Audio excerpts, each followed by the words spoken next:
We're looking at the conquest. Хорошо, мы рассматриваем завоевание. And I want to complete it and get to the next major event. We're getting close to the end. И я хочу, чтобы мы его сейчас закончили и перешли к следующему важному событию. Мы уже приближаемся к финалу. The conquest tells us of God's judgment on the Canaanites. Завоевание говорит нам о Божьем суде над хананеями, God's grace on the Israelites. о Божьей благодати в отношении израильтян. And the severity of it kind of gives us a preview of what God's going to do in final judgment. И суровость этого наказания – это пример того, что Бог сделает во время финального суда над землей. But the judges are going to show us the nature of man and man's inability. Но книга Судей покажет нам вообще природу людей и неспособность людей что-то сделать. The period of the judges is a period of Israel's dark history, a dark period in their history. Период Судей – это темный период в истории Израиля. It's going to show that when men are given freedom, the freedom of having a nation and a land, И этот период показывает нам, что когда людям дают свободу быть нацией, свободу жить на земле, man cannot handle that freedom without some restraint. то люди не могут этой свободой распорядиться правильно, без определенных ограничений. It's going to point out the need for a circumcised heart that Moses and God talked about in Deuteronomy. И возникает вот эта явная нужда в обрезании сердца, то, о чем Бог и Моисей говорили в книге Второзакония. It's primarily a period of failure. И в особенности, да, это вот связано с неудачей периода судей. So it's a failure of the nations. И это проблема народа, неудача народа. Is that It's problem of nation. same word? Same. Ну да, то есть поражение нации, можно так сказать. Would be a better word you're saying. Yeah, I've given better. Okay. Поражение нации. First of all, in the book of Judges, we're going to see that every tribe fails. И, во-первых, в книге Судей мы видим, что каждое колено потерпело падение или поражение. For example, in Judges chapter 1, Например, в книге Судей в 1 главе we have a record of what took place after the events of the book of Joshua. у нас есть запись событий, происшедших после после книги Иисуса Навина. Oksana, read verse 1. Прочитай 1 стих. Judges 1:1. Судьи 1:1. Представилися по смерті Ісуса і питалися Ізраїлеві сини Господа, говорячи, хто з нас вийде спереду на хананянина, щоб воювати з ним? Okay, it gives us the time frame after the death of Joshua.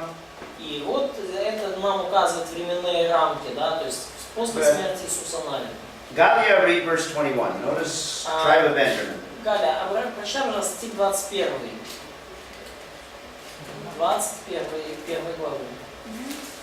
А євусеянина, мешканці Єрусалиму, не вигнали Веніамінові сини. І усім євусеянин із Веніаміновими синами в Єрусалимі, і сидять тут аж до цього дня. So, the tribe of Benjamin did not drive out the Jebusites. То есть колено Вениаминова не изгнало Иусеев. And in fact, they're going to live with the tribe of Benjamin.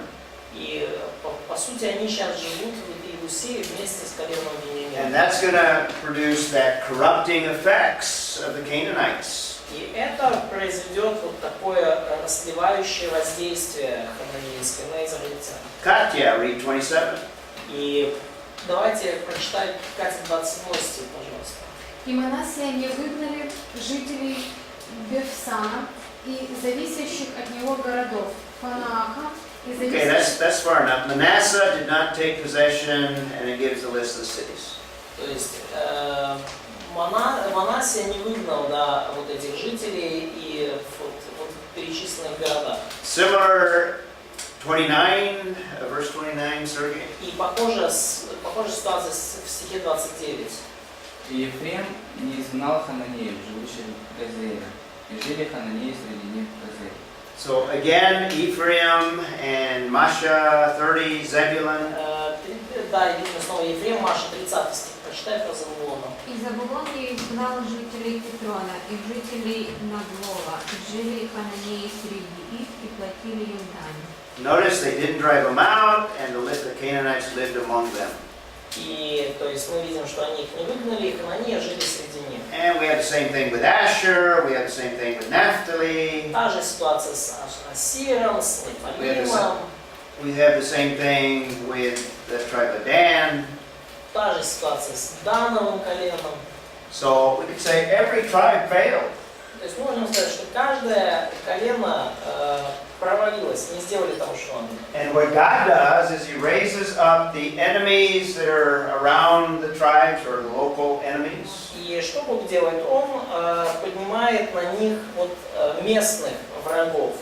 And instead of God protecting them because they're disobedient to what God commanded, И вместо того, чтобы защищать их, теперь по причине их непослушания Божьему повелению, He allows these weak enemies to defeat them and to basically oppress them. Он позволяет вот этим слабым местным врагам побеждать их и господствовать над ними, угнетать их. We're going to see the same problem, the cycles of sin again. Мы увидим ту же самую проблему вновь, это циклы греха.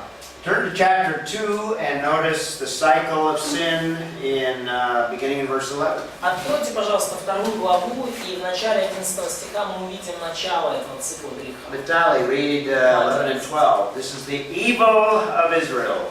Вот зло Израиля. Израильтяне стали творить зло в глазах Господа и служить валам. Они оставили Господа, Бога своих отцов, который вывел их из Египта, последовали за богами народов, которые были вокруг них, и стали поклоняться им. Они гневили Господа. Okay, so what is the evil of Israel? В чем было зло Израиля? Непослушание.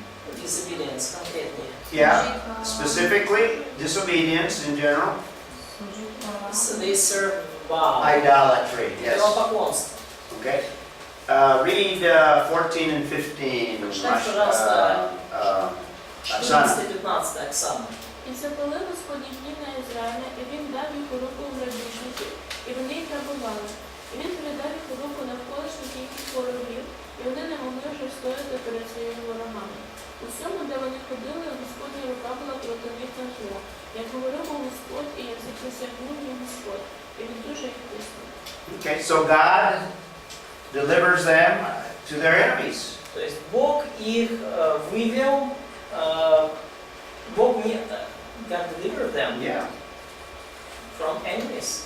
Into the hands of the enemies. Да, то есть Бог их, по сути, привел в руки их врагов. It's wrath, the anger of the Lord burned. Это вот уже возгорелся, мы видим гнев Божий на них. God is fulfilling what He promised in Deuteronomy 28. He Бог исполняет то, что Он обещал им в Второзаконии would 28. not defeat their enemies. Он не дает им поразить их врагов. And then He would raise up a judge after some discipline. И после вот этого периода наказания восстает судья. You want to read whose turn? Galia 16. 16 стих, да, пожалуйста. І поставив Господь суддів, і вони рятували їх від руки їхніх грабіжників. Okay, and verse 17, they still didn't listen. И они в 16 стихе видим, все равно они не слушают. And from the judges, God would give them a period of deliverance. И благодаря судьям, то Бог является и обеспечивает им избавление. Read verse 18, Katya. Стих 18. Когда Господь воздвигал им судей, то сам Господь был судьей и спасал их от врагов их во все дни судьи. Ибо жалел их Господь, слыша стоны и угнетения от притеснявших их. Okay, we don't need to read the rest of the book because the rest of the book is summarized in verses 11 through 19. И нам не нужно читать остаток книги, потому что вся книга, по сути, суммирована в стихах с 11 по 19. We have judge after judge after Мы judge, видим судью, который вслед за одного судью вслед за другим. but it's as a result of idolatry again and again and again. Но в результате мы видим одно идолопоклонство вслед за другим. In fact, things progressively even get worse and worse and worse over time. То есть на самом деле со временем дела становятся все хуже, хуже и хуже. So we have the same cycles of sin that we've seen throughout the Old Testament. То есть мы видим те же самые циклы греха, которые мы видели в течение всего Ветхого Завета. God works the work of grace. He gave them the land, Господь сотворил свое дело благодати, Он дал им землю. and He also gives them judges that deliver them from their enemies. И также Он дал им судей, которые освобождали их от врагов. But then the cycle of sin begins to corrupt. It's corrupting effects. Но потом снова цикл греха начал свое притворное влияние. God patiently endures their sin, И Бог снисходительно терпел их грех. and when sin reaches its full corruption, И когда их развращение достигало финальной, крайней точки, God intervenes to judge or to save. Бог вмешивался, чтобы судить, точнее, чтобы спасти, чтобы судить их и спасать. We see the pattern throughout the Old Testament, and it's vividly illustrated in the book of Мы Judges. видим эту закономерность во всем Ветхом Завете, и особенно живо она нарисована в книге Судей. So we have all these cycles of sin. То есть мы видим вот все эти циклы греха. Throughout the book of Judges, idolatry is the main problem. И в течение всей книги Судей мы видим, что идолопоклонство является основной проблемой. And the book over and over repeats the little phrase, they did what was right in their own eyes. That's the И result. книга снова и снова повторяет эту фразу. Они делали то, что было правильно в их глазах. And that's emphasized throughout the book in several passages. И это подчеркивается в течение книги в нескольких отрывках. And let's see if I've got specific ones. Yeah, there's several of them. Ну, есть несколько. But it also shows that people are incapable of ruling themselves. И это также показывает нам, что люди были не способны править самими собой, управлять собой. Children of Israel were given freedom. We have that balance between freedom and the other end, totalitarianism. И сынам Израилевым была дана свобода. Мы видим этот баланс между свободой и другой стороной тоталитаризмом. Man can't handle freedom because of the sin nature. Но люди не могут управиться с свободой по причине своей греховной природы. Vividly illustrated in the book of И Judges. книга Судей очень живо нам это демонстрирует. And a final implication, И последнее применение, it shows a need for a king. эта книга показывает нужду в царе. And there's some passages we can look at there. И есть некоторые отрывки, которые мы можем здесь рассмотреть. Let's see, who's turn? Masha? Чья очередь? Or Sergey? Маша, Сергей. Yeah. Sergey, chapter 17, verse 6, Judges. Судьи 17:6.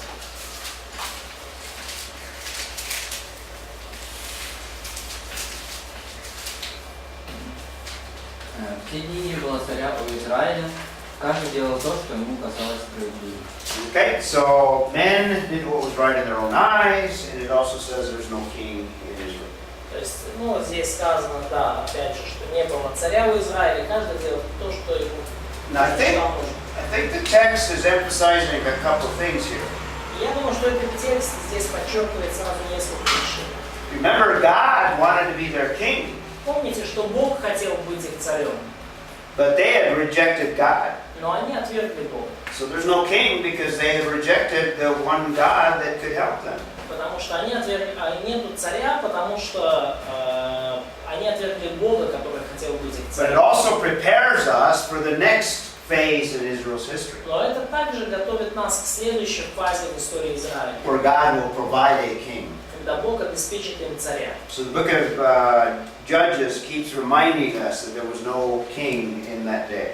И вот эта книга Судей напоминает нам, продолжает нам напоминать, что в те дни у них не было царя. Again, Masha, read verse 1 of chapter 18. Опять же, Маш, прочитай, пожалуйста, стих 1, 18 глава. Just the first part. Первую часть. В те дни не было царя у Израиля. Okay. No need, no king in Israel. Read chapter 19, verse 1. Также 19 глава. Just the first part. В те дни, когда не было царя у Израиля, Okay. No king in Israel. Не было царя у Израиля. And Vitaly, read the very last verse of the whole book. И, Виталий, прочитай, пожалуйста, последний стих всей книги. This would be chapter 21, verse 25. 21 глава, 25 стих. В те дни в Израиле не было царя, и каждый делал то, что считал правильным. So everyone did what was right in their own eyes, so they can't handle liberty. То есть каждый делал то, что ему казалось правильным, то есть со свободой они управиться не могли никак. Can't handle freedom, Не могли они эту свободу употребить. and there's a need for a king. И потому нарисовалась нужда в царе. So those are the main implications of the conquest, and at the end there, the book of Judges. И вот это основные выводы из завоевания и также из последующей книги Судей. An application that we can draw, in fact, И применение, Katya которое alluded to this earlier, вывести из этого, и Катя уже это озвучивала раньше, is concerning you and I. God cannot, or God will not, God's will not be done in the flesh. И для нашей жизни это значит, что Божья воля не может быть осуществлена по плоти. The flesh is expressed in Judges in that they did what was right in their own eyes. Плоть хочет делать того, что верно в наших глазах. But in the New Testament, we are to walk by the Spirit. Но в Новом Завете мы видим, что мы должны поступать по Духу. So that looks at the conquest. И вот это вот касательно завоевания. Мы закончили. In the time that we have remaining, let's look at the next major event. За оставшееся время давайте посмотрим еще одно важное событие. And obviously we'll complete this tomorrow. И очевидно, что мы завершим его уже завтра.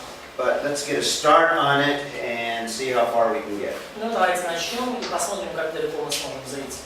So, in our biblical foundation of all things, we're going to talk about the kingdom as the next major event. В библейском основании для всего мы поговорим о царстве, как о следующем важном событии. And we will primarily look at 1 and 2 Samuel, 1 and 2 Kings. И мы особенно детально рассмотрим первые книги царств с 1 по 4. And we just saw from the book of Judges, there was no king. И мы видели уже из книги, в книге Судей, что не было царя у Израиля. So we're going to be introduced to this period of the kingdom. То есть вот таким образом мы переходим к периоду царств. And again, let me remind you, we have everything leading up, everything preceding is foundational. И разрешите мне снова напомнить вам наше основание. Creation, foundation to everything. Сотворение – это основание для всего. Fall of man changes all of the creation. Грехопадение, в течение которого изначальное творение изменилось. God judges man's sin. We have the Genesis flood. Бог осудил грех людей, у нас есть потоп Ноев, We have a new beginning, у нас есть новое and начало. we have the beginning of civilizations, but God has to spread them or scatter them. Начало цивилизации, и Богу нам приходится их рассеивать. God rejects the world system and chooses one individual, Abraham. Бог отвергает мирскую систему и избирает одного человека, It's Авраама. through Abraham that he will build a nation. Через Авраама он построит нацию. And we just completed looking at the portion where God is building a nation. И мы увидели вот уже отрывки, показывающие, как Бог созидал нацию Израиля. The nation of Israel, we saw God gave them, work to produce a common people. That's the Exodus. И Бог таким образом сформировал народ, то есть общность людей. So when we're talking about Israel, we're И talking about the говорит Exodus. книга Исход частично, да. And he gave them a common constitution. И он дал им конституцию, это закон. And then now with Joshua, and you can include Judges, we have the Lamb. И теперь уже в книге Иисуса Навина и Судей мы читаем, как Бог дал им землю. Or the conquest of the Lamb. Ну, или это завоевание земли. So now we have the nation, Israel, has emerged. И теперь мы видим, что нация Израиля, она уже начала проявлять себя. God intended to rule the world through the nation of Israel. И Бог намеревался править миром через израильский народ. So now we'll deal with the kingdom. И теперь мы вот уже переходим к царству. And the kingdom will fail and prepares for the coming of Messiah. И это царство потерпит неудачу, и мы уже будем готовиться к тому, к приходу Мессии. Messiah introduces the church, and then eventually he's going to return and establish the millennial kingdom. Мессия покажет нам церковь, и далее мы уже видим, что впереди ждет нас тысячелетие царство. This millennial kingdom, however, is based on the kingdom that we're going to look at in the Old Testament. И тысячелетнее царство, как мы видим, будет основано на царстве, которое существовало в Ветхом Завете уже. In fact, all of the elements we'll see, I'll give you a foundation for the kingdom. И я дам вам основание для царства.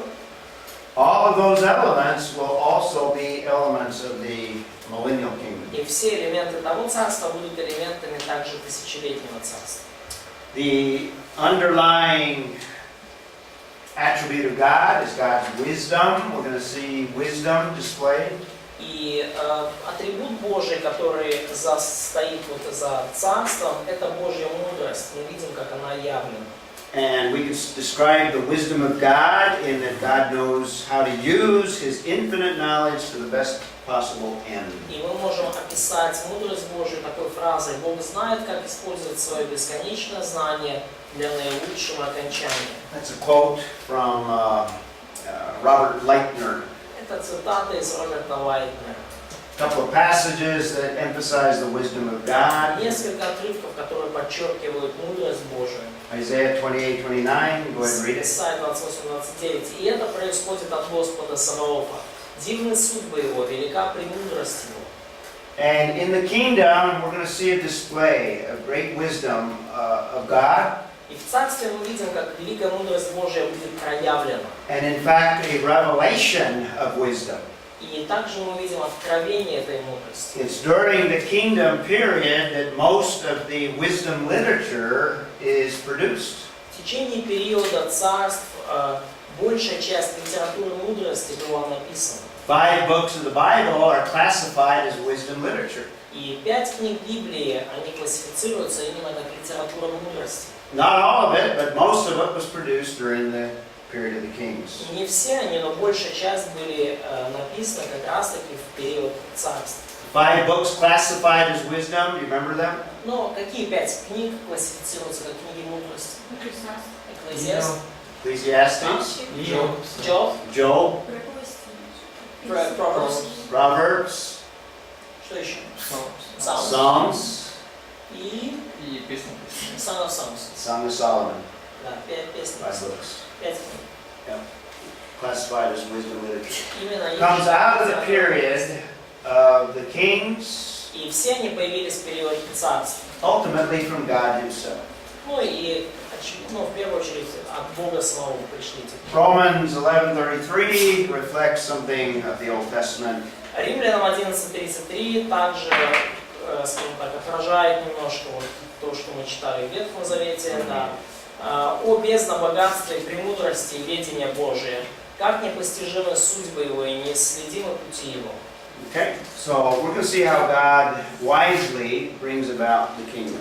Мы увидим, как Бог своим премудрым образом приводит в действие царство. So the next major event that we have is the kingdom, and it's about 1,000, a little bit before 1000 BC. Следующее важное событие, которое мы видим, это царство, и это примерно 1000 год до нашего. So we're almost, what do we have? 1, 2, 3, 4, 5, 6, 7, 8, 9 major И events. мы уже на 9-м важном событии. And actually I have 10 total, И всего or мне 11 total. Ну и всего у меня их 11. But one of them you could consider part of the kingdom, because I'm going to talk about the destruction of the kingdom separately. Но одно из них вы можете рассматривать как также царство, потому что я отдельно поговорю о разрушении царства. Because there's some important things that take place as a result of the collapse of the kingdom. Потому что есть очень некоторые важные вещи, которые мы можем узнать из разрушения царства So Израиля. we'll talk about the destruction of the kingdom and then the return to the land of Israel after the exile. И мы поговорим о разрушении царства Израильского и затем о возвращении Израиля в землю после 70 лет плена. Those are the last events. Это последние события. So all of the Old Testament anticipates Messiah. И вот потому все ветхозаветные события, по сути, являются ожиданием Мессии. We have the origin of Israel. We already looked at that. Мы видим происхождение Израиля, мы уже на это We смотрели. just completed looking at the emerging of Israel or emergence of Israel. Мы только что закончили рассматривать появление Израиля как нации, Where they are a full nation in every sense. когда они стали полноценной нацией во всех смыслах. And that sets the stage for God to produce a kingdom of the nation of Israel. И это является подготовкой к тому, что Бог далее создает царство Израиля. This slide just expands this Roman numeral number 3. И следующий слайд, он просто расширяет вот эту римскую цифру So 3. this is Roman numeral number 3, Вот римская цифра 3, and I've got this on your outline. и это есть в ваших заметках. So A, we have, first of all, the United Kingdom. Итак, от пункта мы видим первый период, это объединенное царство. That's 1 Samuel 1 to 1 Kings 1, or however you get Это it. с первой царств до начала третьей царств. С 1 Kings 1 or 1 Samuel 1. yeah, I know, but 1 Kings 1 Yeah, because it'd be 1 Kings 1, but it's your third, Okay, whatever. okay. Yeah. And first of all, we will deal with Samuel, who's not a king, И вначале мы видим Самуила, который он не является царем. but he's very, very important because he is the one that anoints the king, the first kings. Но он все равно очень важный человек, потому что он помазывает царей. Помазывает первого царя. Samuel, do you remember what Samuel is? Вы What помните, is Samuel in terms of position or... кто Самуил по своему положению, по должности? Судья и пророк. И judge and prophet. He's a prophet and a judge and even serves as a priest. Он пророк и судья, и даже служит как священник. But he's the last of the judges. Но он последний из судей. So we have a transition from the book of Judges into the first book of То есть Samuel. мы видим вот переход от книги судей в первую часть книги царств. And also as a prophet, now he is going to anoint this first king. И также, будучи пророком, теперь он должен помазать первого царя.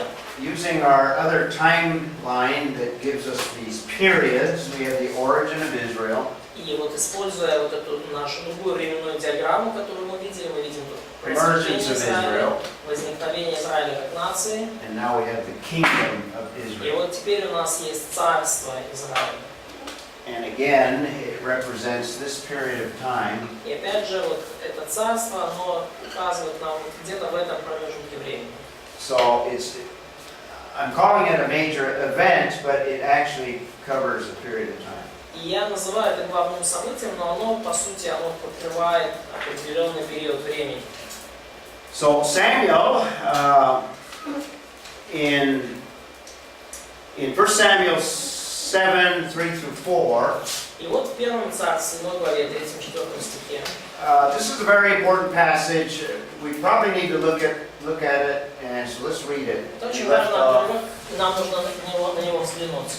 in 1 Samuel. Let's read that chapter 7. 1 Царств 7:3-4.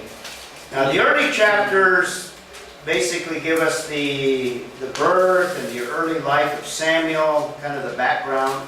И это единственная глава, где мы видим рождение и ранние годы Самуила. But chapter 7 is very, very important. То есть мы видим в предыдущих главах. Но глава 7 весьма важна. Read verses 3 and 4. Почитай, пожалуйста. Самуил сказал всему дому Израиля: «Если вы обращаетесь к Господу от всего сердца, то избавьтесь от чужеземных богов и остав, отдайте себя Господу, служите только Ему, и Он спасет вас от руки филистимлян». И израильтяне избавились от своих валов и остав, и служили только Господу. Okay, what do we have here? In fact, I have it summarized right Что мы здесь видим? Я это суммировал одним словом. Покаяние народа. Repentance. We have a repentance or a return of the children of Israel to God. Да, мы видим покаяние, возвращение сынов Израиля к Богу. They get rid of their idols. Они избавились от своих идолов.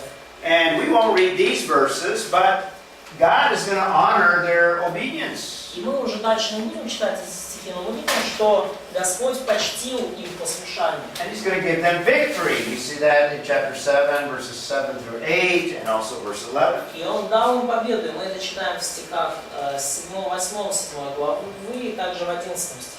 In fact, let's read verse 11. И давайте прочитаем 11 стих. Sergey, or you read? Оксана. Oksana. І повиходили Ізраїлеві люди з Міцпи та й гнали филистимлян, і били їх аж під Бетка. Okay, and the reason I read that verse, it not only gives us the victory, Ну, причина, по которой я читаю этот стих, это то, что мы видим здесь победу. but in the photograph gives us the location where the victory took place. Ну и вот на фотографии это место, где эта победа случилась. Мицпа или Масив. So we have a very important shift here in the children of Israel. То есть мы здесь видим очень важный сдвиг в жизни сынов Израиля. And God is going to honor their obedience, but they still have some problems. Ну и Бог почтил, мы видим это послушание, но все равно у них остаются проблемы. Let's turn to chapter 8 because we have a very important passage there. Давайте откроем 8 главу, потому что там у нас очень важный отрывок. Galia, start reading 8:4. Галя, начни, пожалуйста, читать с 4 стиха. Зібралися всі Ізраїлеві старші і прийшли до Самуїла до Рами і сказали до нього: «Ось ти постарівся, а сини твої не йдуть дорогами твоїми. Тепер настанови нам царя, щоб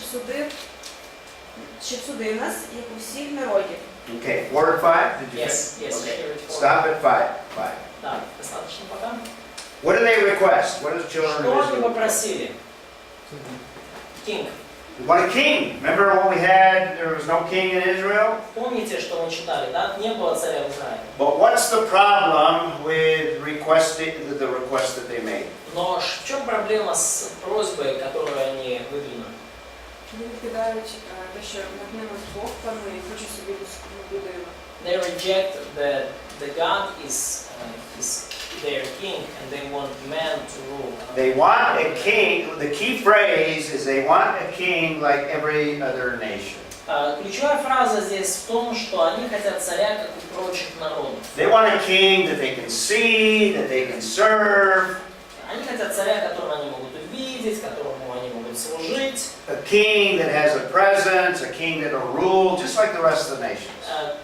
Царь, который присутствует с ними, царь, который видимым образом правит, ну, царь, как у всех остальных народов. Now this disturbs Samuel because he recognizes Israel already has a king. И это беспокоит Самуила, потому что он понимает, что у Израиля это уже есть царь. As Galia says, they are rejecting the God that is already king. И как говорит Галя, они действительно отвергают царя, Бога, который по сути является сейчас их царем. And that's described in 6 and 7. Katya, you want to read 6 and 7? Это описано в стихах 6-7, Катя, прочитай, пожалуйста. И не понравилось слово сие Самуилу, когда они сказали: «Дай нам царя, чтобы он судил нас». И молился Самуил Господу. И сказал Господь Самуилу: «Послушай гласа народа во всем, что они говорят тебе. Ибо не тебя они отвергли, но меня отвергли, чтобы я не царствовал над ними». Okay. God tells Samuel, go ahead and give the people what they want. Бог сказал Самуилу: хорошо, иди, дай людям то, чего они хотят. And the key there is at the end there, they have not rejected, they have rejected me from being their king. И ключевая фраза здесь, именно последняя фраза 7 стиха. «Они отвергли меня, чтобы я не царствовал над ними». Now, I think, in fact, I'm going to show you some other verses where I think a kingdom with a king is in fact part of God's plan. Но я лично думаю, что царство во главе с царем таки является частью Божьего плана.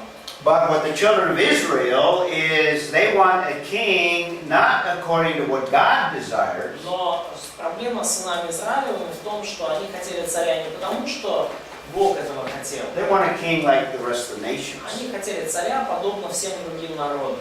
And if you read the rest of the passage, Если вы читаете остаток этого отрывка, Samuel basically follows what God instructs him. то мы видим, что Самуил, в принципе, делает все, что Бог ему повелел. So they're rejecting the king that they already have. Они отвергли, иными словами, царя, который уже у них был. That first instance was at Mizpah, Вот этот первый случай произошел в Мицве, where I showed you that photograph, and here's another site or another shot of an archaeological site. массиве, вот эта фотография с археологической раскопки, массив. So this is where it took place, real place. Вот где это случилось, вот это реальное место. And God gives them what the people asked for. И вот Бог дает людям то, чего они у него попросили. In chapter 10, 17 through В 19, 10 главе, в стихах 17 по 19, we have the anointing of this very charismatic, very attractive man.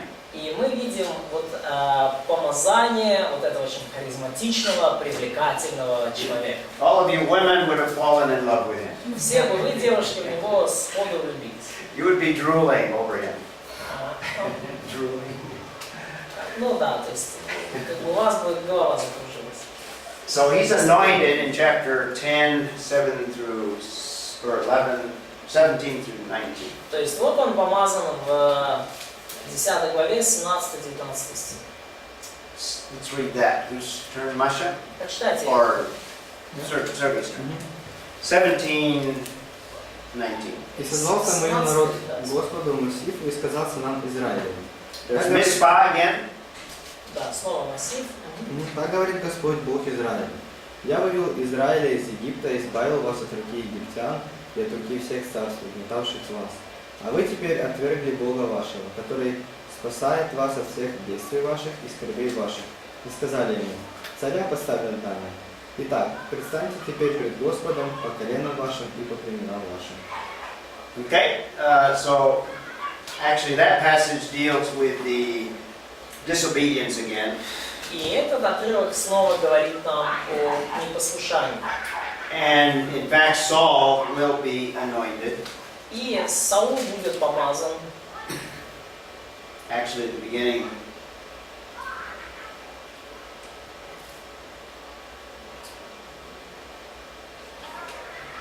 yeah, it's at the beginning of chapter 10. И вот это начало, да, 10 главы. People confess their sin after they're confronted, and Samuel gives them assurance. То есть люди исповедуют свой грех после того, как Самуил их обличает, и Самуил дает им уверенность. So we have Samuel anointing the first king. И вот Самуил помазывает первого царя. And then we have Saul, who, through chapter 9 through chapter 15, we have him reigning И вот мы as the видим sole king of Israel. Саула, который с главы с 9 по 15 правит как, такой единственный царь в Израиле. And a phrase that summarizes the reign of Saul И фраза, которая суммирует выбор, которая суммирует царство Саула, he's the king that the people desire, the people's choice. это царь, которого выбрали люди. And we probably ought to read Царь, chapter которого хотели выбрать. 15. И chapter 15. Chapter 15. Давайте прочитаем главу 15. Because this is very important. Очень важно. Masha, do you want to read 15, 17 through 19? Маш, прочитай, пожалуйста, 15 главу, с 17 по 19 стих. И сказал Самуил: немало ли ты был в глазах твоих, когда сделался главою колен Израилевых, и Господь помазал тебя царем над Израилем. И послал тебя Господь в путь, сказав: иди и предай заклятие нечестивых амаликитян, и воюй против них, доколе не уничтожишь их. Зачем же ты не послушал гласа Господа и бросился на добычу, и сделал зло пред очами Господа? Okay, so Saul proves to be disobedient.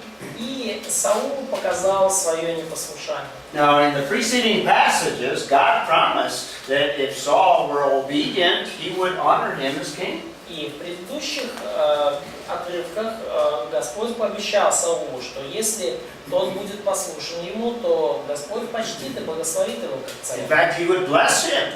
И он действительно мог бы, Господь And he очень would- сильно его благословить. He would allow his kingdom to prosper. И он бы позволил его царству процветать. But he proves to be disobedient. Но Саул показал свое непослушание. So what happens in verse И 26? что случилось в стихе 26?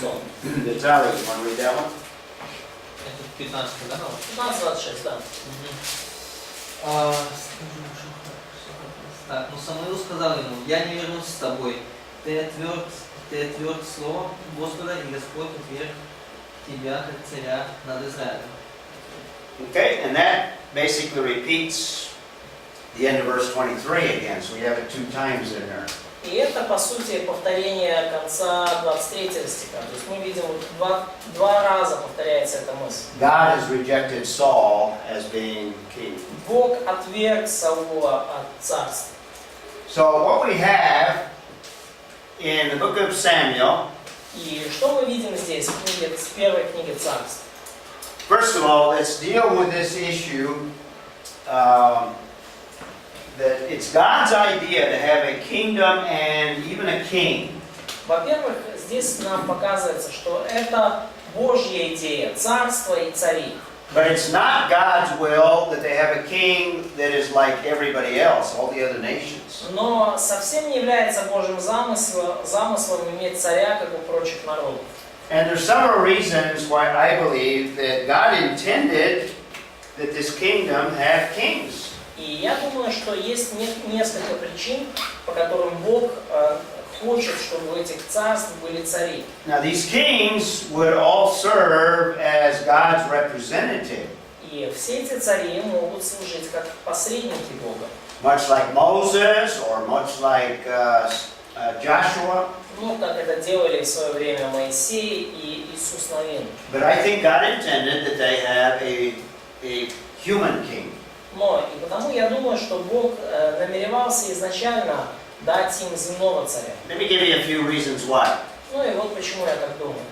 I think God designed it so, and it's even mentioned in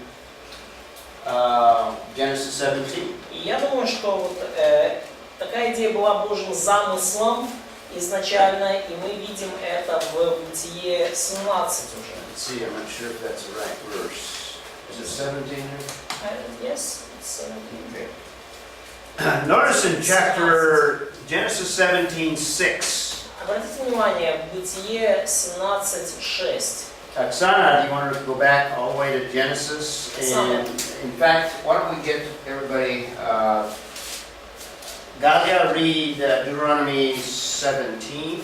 И, Галя, прочитай, пожалуйста, Второзаконие 17, verse. And we'll skip that one, but we'll have, Допустим, Судьи. yeah, let's look at those 2 verses first. Давайте сначала на первые два посмотрим. First of all, Genesis 17:6. Бытие 17:6. І вчиню я тебе дуже плідним, і вчиню, що вийшли з тебе народи, і царі з тебе вийдуть. What do you notice in that passage? Что вы видите в этом отрывке? Бог обіцяє, що царі будуть. God promised that kings will come from Yeah. Adam. He promised that there would be kings. Да, что будут цари. Now read verse 16 also. Но давайте прочитаем, пожалуйста, также стих 16. І благословлю я дні, і теж неї дам сина тобі, і благословлю я дні, і стануть із неї народи, і царі народів будуть із неї. Okay, from Sarah, God's going to bless her. Nations are going to come. И от Сары по Божьему благословению произойдут нации and kings. и цари. So God, I think, designed that eventually there would be a kingdom with human kings. И я думаю, что Бог задумал так, что рано или поздно появится царство в Израиле, где будут земные цари. In Deuteronomy chapter 17, И Второзаконие 17, let's read beginning in verse 14. начнем с 14 стиха. Галия 17, 14 and 15. Галия 14, 15 стих, 17 глава Второзакония. Remember, this is before they're even a nation, before they even take the land. И помните, что это еще даже до того, как они стали нацией, до того, как получили землю. Deuteronomy is preparing them to be a nation in the land of Canaan. Второзаконие готовит их к тому, чтобы они были нацией в земле кананской. So the Mosaic law gives instructions concerning a king. И закон Моисеев дает наставление касательно царя.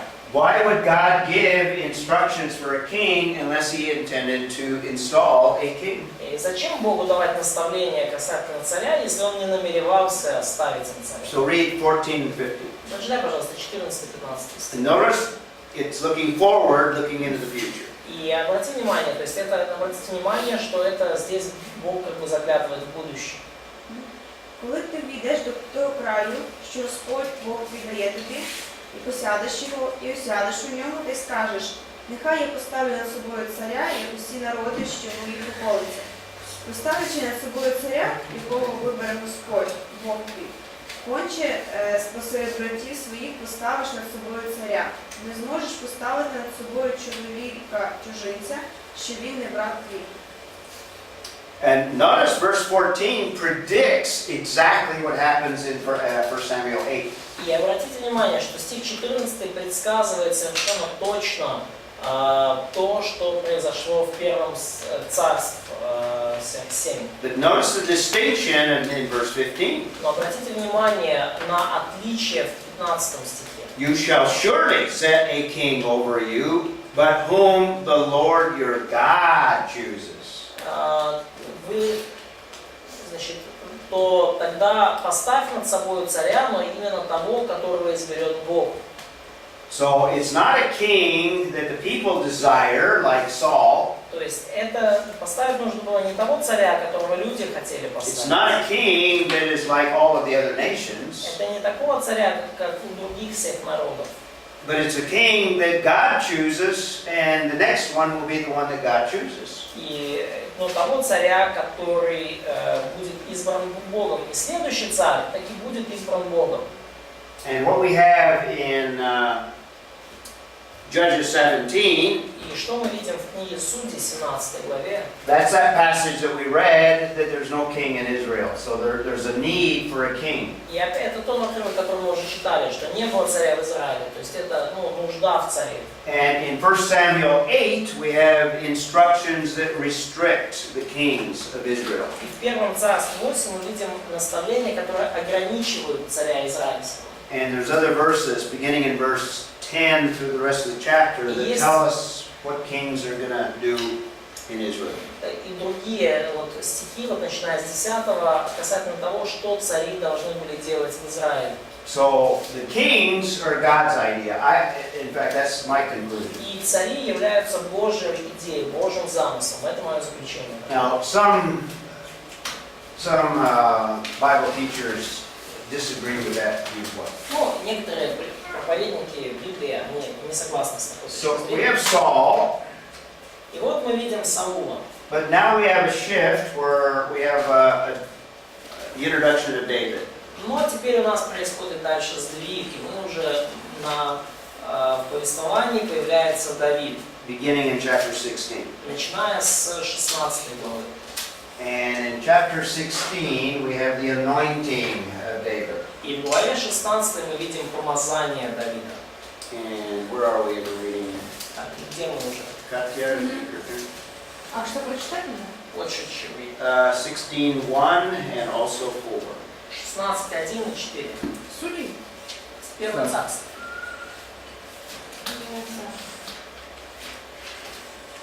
16 лет, да? 1 Samuel 16:1. Давай, первый. И сказал Господь Самуилу: «Доколе будешь ты печалиться о Сауле, которого я отверг, чтобы он не был царем над Израилем? Наполни рог твой елеем и пойди. Я пошлю тебя к Иисею в Вифлеемову, ибо между сыновьями его я усмотрел себе царя». Okay, so this is the king that God selects. И вот это царь, которого избрал Бог. Did you read verse 4? Прочитай, пожалуйста, 4 стих. «И сделал Самуил так, как сказал ему Господь. Когда пришел он в Вифлеем, то старейшины города с трепетом вышли навстречу ему и сказали: мирен ли приход твой?» Okay, and now he's going to speak with Jesse and go through the 7 sons that are not God's choice. И далее Самуил будет говорить с Иисеем и через всех рассмотрит всех 6 сыновей Иисея, которые не являются Божьим выбором. And Sergey, read 13 and 14. We have the anointing of David. Сергей, прочитай, пожалуйста, 13 и 14 стих. Мы видим здесь помазание Давида. And also the rejection of Saul. И также отвержение Саула. 13 и 14 стих. И взял Самуил рог с елеем и помазал его среди братьев его, и почивал Дух Господень на Давиде с того дня и после. Самуил же встал и отошел в раму, а от Саула отступил Дух Господень, и возмущал его злой Дух от Господа. Okay. And the spirit departs Saul, and the evil spirit from the Lord terrorized him. Да, вот от Саула Дух Господень отступил, а от Господа злой Дух возмущался. And in verse 13 it mentions, well, let's see, Bethlehem. In fact, that's where it takes place. Ну вот в стихе 13 So упоминается, that's where David is from. ну и в этом отрывке упоминается Вифлеем, место, откуда родом Давид. Yeah, he came to Bethlehem, and then the anointing was at Ramah. Да, то есть Самуил пришел в Вифлеем, а помазание случилось в Раме. And Bethlehem is about 15-12 miles south of Jerusalem. Ну, а Вифлеем это где-то там, получается, 25-30 километров от Иерусалима. Just a few photographs of Bethlehem. Вот несколько фотографий Вифлеема. It's hard. Того времени. It's probably not the photographs of the first Он дом century. Давида. No.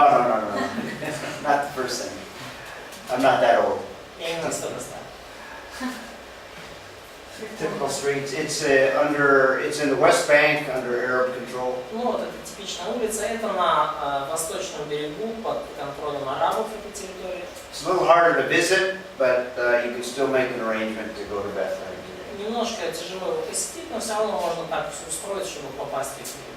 Chapter 17, we won't read the passage. You're familiar with the story of Goliath. Ну, глава 17 отрывок читать не будем, вы все знакомы с историей Давида и Голиафа. But most of these chapters are demonstrating David as worthy of being Israel's king. Но все эти отрывки показывают нам на то, что Давид достоин того, чтобы быть царем Израиля. What's the main qualification that David displays that he's worthy to be God's king? Какую основную характеристику показывает Давид, указывающую, что он достоин быть царем Израиля? Number one characteristic. Первая самая характеристика. He trusts God. Trust God. Very good. Very good. And this is illustrated in several incidents. Mainly, one of them is the incident with Goliath. И это мы видим в нескольких эпизодах, и самый главный из них, конечно, это ситуация с And Голиафом. if you read the biblical text, it takes place in the Elah Valley. This is the Elah Valley. И если вы читаете библейский текст, то все вот это происходит на долине, как же она называется, ну, короче, вот такой вот в долине Эла. The Elah Valley. And the text tells us that there's the armies of the Philistines on one of the hills and the children of Israel on another one. И текст говорит нам, что были на одном холме филистимляне, а на другом сыны Израиля. So this photograph is taken from Azekah looking across. То есть вот эта фотография сделана из Азека, то есть если мы посмотрим вокруг. So the children of Israel, I think, are at Azekah, and then The other side, Soko, is where the Philistines are, I believe. И я верю, что вот, ну, на этой стороне были израильтяне, а на той другой стороне филистимляне. So we have the Elah Valley here, То есть вот здесь у нас находится эта долина, and we have Soko, and we have Azekah. и вот Сакхов и Азек. То есть, ну, расположились равно между Сакховом и Азеком. That photograph was from this point, and it was looking this way. И вот эта фотография была сделана с этой точки, глядя на ту.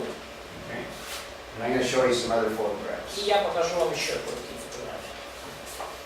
Kind of an aerial view of the Elah Valley. Ну вот еще такой уже более высокий взгляд на долину Эла. Today, very agriculturally oriented. Сегодня эта долина очень используется активно в сельском хозяйстве. This is Azekah, and Soko would be over here. Ну вот Азек там, а Сакхов будет туда дальше. So the children of Israel on one side and the Philistines on the other. Сыны Израилевы с одной стороны, филистимляне с другой. And the battle with Goliath is going to be between the two cities. Битва с Голиафом была где-то вот между двумя этими городами. So Soko is over here, Сакхов здесь.